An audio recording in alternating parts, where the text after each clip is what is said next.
합의와 소송 TV입니다. 반갑습니다.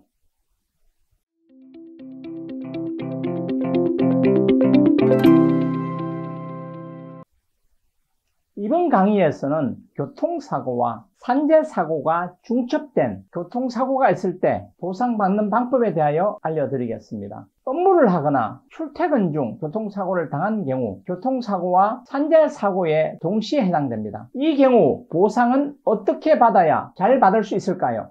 이 질문에 대한 답은 간단하지가 않습니다. 왜냐하면 보상의 기준이 다르고 가실, 상해 크기, 후유장애 발생 여부에 따라 가변성이 너무 많기 때문입니다. 이번 강의에서 하나하나 알아보겠습니다. 교통사고 배상과 산재 보상의 관계를 알아보겠습니다. 교통사고 약관에는 산재사고와 교통사고가 중첩된 경우 산재사고로 먼저 보상받고 나머지 손해가 가해자에게 남는 경우 해당 금액만을 지불하겠다고 약관에 명시적으로 기록하고 있습니다. 여기서 알아야 할 것은 산재로 먼저 근로복지공단에 보상을 접수하면 무조건 산재 보상부터 받아야 한다는 겁니다. 교통사고로 보상받고자 한다면 보험사나 공제조합 담당자에게 산재사고라는 정보를 주면 안 된다는 것입니다. 이 행위는 법적 자기 권리입니다. 법에는 묵비권인 진술 거부권과 미란다 원칙이 있습니다. 그러므로 내게 불리한 이야기를 보험사에 할 필요가 없습니다.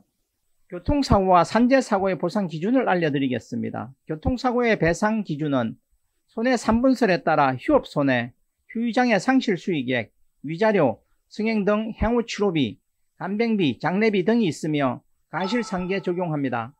산재보상은 평균 임금 대비 70%인 휴업손해, 장애급여, 간병급여, 사망시 유족급여 및 장례비 등이 있으며 가실상계를 하지 않습니다. 산재 보상 후 교통사고로 보상을 받는 것이 유리한 경우를 알려드리겠습니다. 이 경우는 피해자의 가실이 30%에서 40% 이상이면 산재 보상을 받고 추후에 교통사고로 보상받는 것이 유리합니다. 그 이유는 교통사고의 경우 가실상계를 치료비와 배상 금액 전체에 적용하기 때문입니다. 손해배상금은 5천만 원이고 치료비가 3천만 원이라면 손해배상 금액에서 2,500만 원 상계되고 치료비에서 1,500만 원을 피해자가 부담해야 됩니다. 교통사고 이야기입니다. 결국 피해자는 1,000만 원이 최종 배상금이 됩니다. 교통사고로 배상받는 것이 유리한 경우를 알려드리겠습니다. 가실이 없거나 작은 경우 10% 20%의 가실이 있다면 교통사고로 보상받는 것이 낫습니다. 후유장애가 심각하지 않는 경우 산재보상에서는 휴업손해 기간을 입원과 통원 모두를 인정합니다. 그 대신 후유장애의 기준과 장애평가가 엄격하기 때문에 장애가 없거나 낮은 장애로 평가될 경우가 많습니다. 이 경우 자동차 보험에서는 장애로 인정받지 못합니다.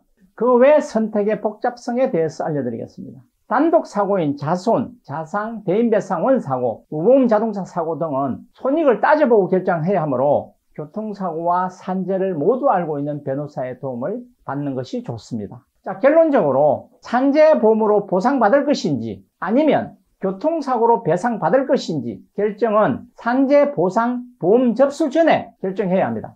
산재사고인 것을 보험사에서 알게 되면 산업재해 면책이 적용되어 산재보상 이후 나머지 금액만을 보상하기 때문입니다. 산재와 교통사고가 중첩된 경우 건재보험 등 다양한 변수값이 있으므로 산재와 교통사고를 전문적으로 변호하는 변호사를 선임하는 것이 무엇보다 중요합니다. 감사합니다.